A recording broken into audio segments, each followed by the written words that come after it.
السلام علیکم ورحمۃ اللہ وبرکاتہ۔ میرے عزیز دوستو، آج ہم بات کرنے جا رہے ہیں قربانی کے متعلق۔ قربانی ایک ایسا فریضہ ہے، ایک ایسا شاعر اللہ ہے جو آدم علیہ السلام سے شروع ہوا ہے اور آج تک چلتا رہا، انشاءاللہ قیامت کے صبح تک چلتا رہے گا۔ لیکن ابراہیم علیہ السلام کے دور میں قربانی نے ایک ایسا واقعہ پیچھے چھوڑا جس نے مسلمانوں کے دلوں کو جھنجھوڑ کے رکھ دیا ہے۔ جی ہاں، جب اس واقعہ کو آج کتب احادیث یا قرآن یا کسی علماء دین سے سنتے ہیں تو مسلمانوں کے رونگٹے کھڑے ہو جاتے ہیں۔ جی ہاں، میں بات کرتا ہوں ابراہیم علیہ السلام کی۔ ابراہیم علیہ السلام رو رو کر گڑ کر اللہ تعالیٰ کے سامنے ایک سوال رکھا کرتے تھے۔ سوال تھا، ربی حب لی من الصالحین، اے میرے پروردگار مجھے ایک صالح نرینہ اولاد عطا کر۔ چونکہ یہ دعا قبول کی گئی، ابراہیم علیہ السلام کو ایک بچہ عطا کیا گیا، لیکن دوسرے اور ابراہیم علیہ السلام کو آزمائشوں کی دہلیز پہ کھڑا کر دیا گیا۔ اور سب سے پہلے اللہ تعالیٰ نے ابراہیم علیہ السلام سے یہ مطالبہ کیا، اے میرے بندے، اپنے اس بچے کو، جو بچہ ابھی چل بھی نہیں سکتا تھا، دودھ پیتے بچے کو بے آب و گیاں وادی میں چھوڑ کے آؤ۔ ابراہیم علیہ السلام نے سر و خم کر کے اس کو تسلیم کر دیا۔ اور کچھ سال گزرنے کے بعد ابراہیم علیہ السلام کو جب اسماعیل علیہ السلام نے اپنے قدم ابھی جوانی کے دہلیز پہ رکھنے تھے، اللہ تعالیٰ نے پھر سے ابراہیم علیہ السلام سے اشارتاً کہا کہ اے میرے محبوب بندے، اب مجھے آپ کے اولاد کی قربانی منظور ہیں۔ اور اس واقعے کو بھی ابراہیم علیہ السلام نے سر و خم تسلیم کر دیا اور اپنے بیٹے سے پوچھا، اے میرے بیٹے، میرے رب نے مجھے یہ حکم دیا، آپ کی کیا رائے ہے؟ اور بیٹا بھی کیا بیٹا، خوب بیٹا تھا، اور جس کے دل میں پہلے سے ہی نور نبوت چمک رہا تھا، اس نے کہہ دیا، ابا جان، اگر یہ اللہ تعالیٰ کا حکم ہے اور آپ اس حکم کو بجا لاؤ، آپ مجھے انشاءاللہ صابرین میں سے پاؤ گے۔ چونکہ ابراہیم علیہ السلام نے اپنے بچے کو قربانی گاہ کی اور لیا۔ جب وہاں پہنچے، اللہ تعالیٰ نے اس منظر کو دیکھا اور فوراً جبریل امین علیہ السلام کو دمبے کے ساتھ بھیجا، کہتے کہ اے جبریل، جا اس ابراہیم علیہ السلام کی چھری کے نیچے اس دمبے کو لاؤ۔ اور اس طرح ایک دمبا قربان ہوا ہے۔ تبھی تو جب رسول اللہ صلی اللہ علیہ وسلم کو اصحاب پوچھا کرتے تھے، یا رسول اللہ یہ کیا چیز ہے یہ قربانی؟ تو رسول اللہ صلی اللہ علیہ وسلم جواب دیا کرتے تھے، سنت ابیکم ابراہیم، یہ تمہارے باپ ابراہیم علیہ السلام کی سنت ہے۔ اور ہمیں بھی آج یہ قربانی کرنی چاہیے، اس میں ذوق و شوق سے حصہ لینا چاہیے۔ لیکن سب سے پہلے ہمیں یہ دیکھنا چاہیے کہ قربانی کس پر واجب ہے، قربانی کیا ہے، زکوٰۃ اور قربانی میں کیا فرق ہے۔ اور بہت سے لوگ اس میں غلطیاں کرتے ہیں، اور کچھ گھروں میں 1 2 3 قربانیاں واجب ہوئی ہوتی ہو، اور وہ گھر والے ایک چھوٹا سا بکرا لاتے ہیں اور اسی بکرے کو قربان کرتے ہیں۔ کہیں نہ کہیں اس شاعر اللہ، اس فریضے کے لیے ہمارے دلوں میں محبت کم ہوتا جا رہا ہے۔ جو قرآن مجید میں اللہ تعالیٰ فرماتا ہے، قل ان صلاتی و نسکی و محیای و مماتی للہ رب العالمین، میری نماز، میری قربانی، میرا جینا، میرا مرنا، سب کچھ اس رب العالمین کے لیے۔ آج اس کو دیکھ کے ہمارے دلوں میں شاید اس کا وزن کم ہوتا گیا ہے۔ اس کے 1 2 پہلو ہو سکتے ہیں، ایک یہ کہ دنیا کے ساتھ بہت زیادہ محبت، اور دوسرا پہلو یہ بھی ہو سکتا ہے کہ جو منکران احادیث نے تحریک چلائی ہے، اور کہیں نہ کہیں مسلمان بھی اس چیز کے شکار نظر آتے ہوئے ہیں۔ اور یہ بھی ہو سکتا ہے کہ ہم اس فریضے کو ہلکا لے رہے ہیں۔ ہمیں دیکھنا چاہیے کہ قربانی کس پر واجب ہے، اور قربانی کے لائق کون ہے، صاحب نصاب کون ہے، اور شریعت کے مطابق ہمیں قربانی کرنی چاہیے۔ اور قربانی جو ہے مسلمان پر واجب ہے۔ سب سے پہلے مسلمان ہونا شرط ہے، غیر مسلم پہ قربانی واجب نہیں ہے۔ اور دوسری شرائط یہ ہے کہ مسلمان مقیم ہونا چاہیے،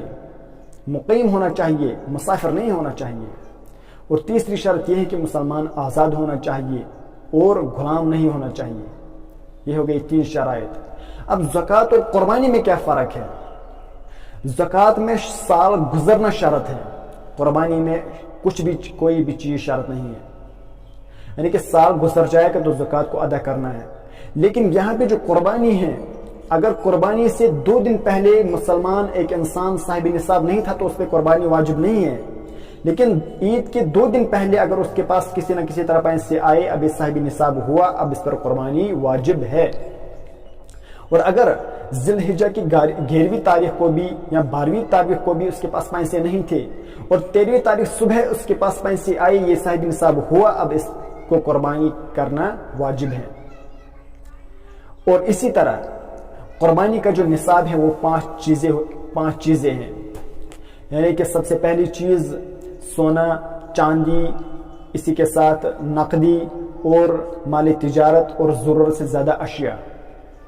سونا، چاندی اور نقدی تو سب کو معلوم ہے، جس کے پاس 7.5 تولہ سونا ہو، جس کے پاس 52.5 تولہ چاندی ہو، جس کے پاس نقدی ہو جو 52.5 تولہ چاندی کو پہنچ رہا ہو، اور اس پہ قربانی واجب ہے۔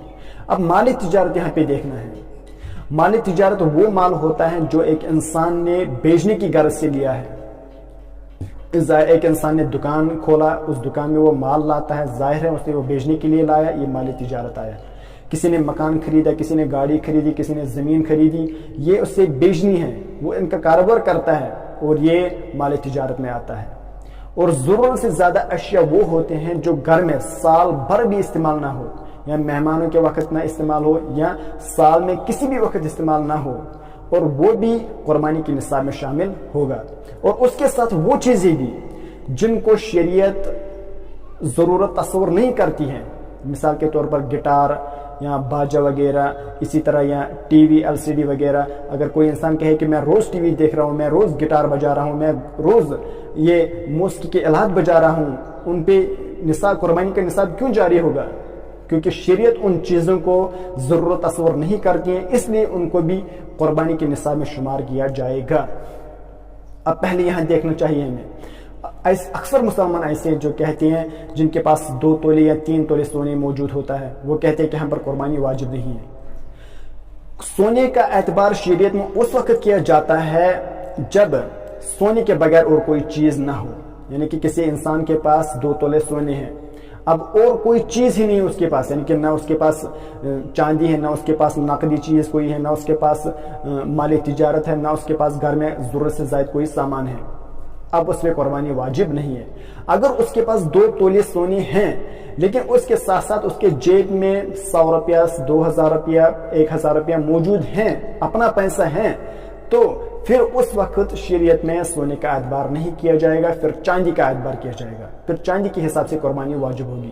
پھر دیکھنا ہوگا یہ کہ جو 2 تولے سونے اس کے پاس ہے، اس کا قیمت کتنا ہے۔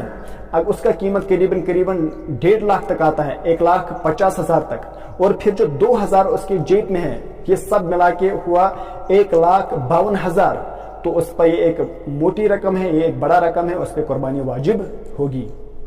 اور اسی طرح جس کے پاس چاندی ہوگی، اگر چاندی 40,000 سے زائد ہوا یا 32-35,000 سے زائد ہوا، اتنا چاندی موجود ہے تو اس پہ قربانی واجب ہے۔ اور اسی طرح نقدی مال جس کا نصاب 35 یا 40,000 تک پہنچ رہا ہوں، اس پہ قربانی واجب ہے۔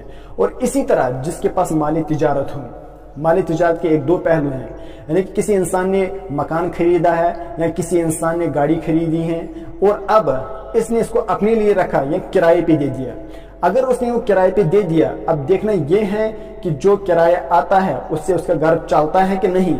اگر اسی کرائے سے اس کا گھر چلتا تھا تو پھر اس پہ قربانی واجب نہیں ہے، مگر اگر جو کرایہ گھر سے آتا ہے، جو دوسرا مکان ہے، اگر اس سے جو کرایہ آتا ہے یا وہ گاڑی جس سے کرایہ آتا ہے، وہ بچت ہے، یعنی کہ اس کے برعکس میں گھر میں کسی طرح پیسے آتے ہیں، کوئی اور کاروبار ہے اس کی زندگی نارمل ہے، اور یہاں سے اس مکان کی وہ کرایہ بھی آتا ہے، تو اس وجہ سے اس پہ قربانی واجب ہو جاتی ہیں۔